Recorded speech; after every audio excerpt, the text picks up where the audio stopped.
पांचवी प्रश्नावली समांतर श्रेणी का सवाल देखिए। 1 से 100 तक के मध्य 6 से विभाजित होने वाली संख्याओं का योगफल ज्ञात कीजिए। सीधा सवाल कह रहा है हमें एसएन ज्ञात करना है, परंतु सवाल में दे रखा है 1 से 100 तक के मध्य 6 से विभाजित। तो देखो 6 से विभाजित होती वही संख्या लिखनी है। हम 1 लिखेंगे, 1 में 6 का जाता ही नहीं है, तो 6 से शुरू होता है। 6, 12, 18 बढ़ता जाएगा और यहाँ आ जाएगा 100 तक। इससे आगे नहीं लिखनी। और 100 तक लिखने के बाद भी देखना है कि जो विभाजित होती है उनको ही रखना है।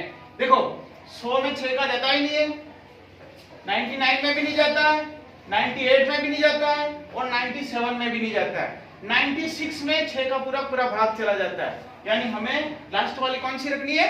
96। अब देखिए हमारे पास ये पद आ गया है an, कितना आ रहा है? 96। अब देखते हैं हम इसमें an निकालेंगे, n पद निकालेंगे तो कैसे निकालते हैं? सूत्र के माध्यम से। जो सबसे आगे होता है वो प्रथम पद कहलाता है। तो a है हमारा प्रथम पद। a क्या है? प्रथम पद 6।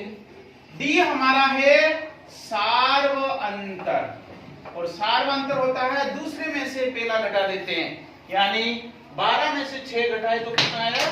6। 12 में से 6 घटाए तो 6 आए। अब हम सूत्र में जाते हैं nवें पद में। अब देखिए यहाँ पर लिखा हुआ है an बराबर a plus n minus 1 into d. nवा पद ज्ञात करने का सूत्र है। इसमें हम मान रख देंगे an हमारे पास दे रखा है 96, a हमारे पास 6 प्लस n माइनस 1 और d हमारे पास 6।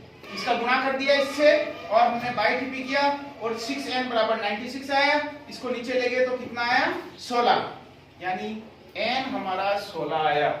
जब हमारे पास n आ गया, a आ गया और d आ गया, तीनों चीजें आ गई, तो हम उसके n पदों का योग ज्ञात कर सकते हैं। और यही पूछा गया, योग ज्ञात करना है। योग का सूत्र होता है Sn। Sn बराबर n/2 2a plus n minus 1 into D. ये रट के रखना है सूत्र अपन को।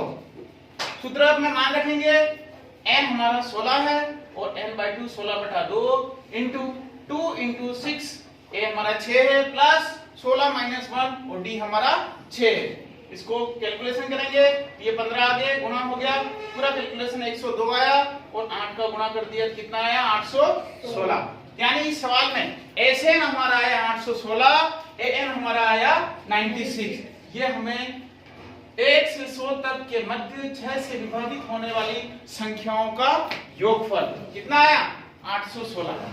तो हमें सूत्र ध्यान रखना है और सूत्र के आधार पर सवाल को समझना है कि सवाल क्या पूछ रहा है और क्या निकालना है। उसने सीधा पूछा है योगफल, और अपन सीधा करने जाएंगे तो हमारा सवाल गलत हो जाएगा। तो इसलिए हमको सवाल को समझना है। यहाँ हमारा n आ गया था, उससे n का मान निकाला और n का निकालते ही हमारा Sn ज्ञात हो गया।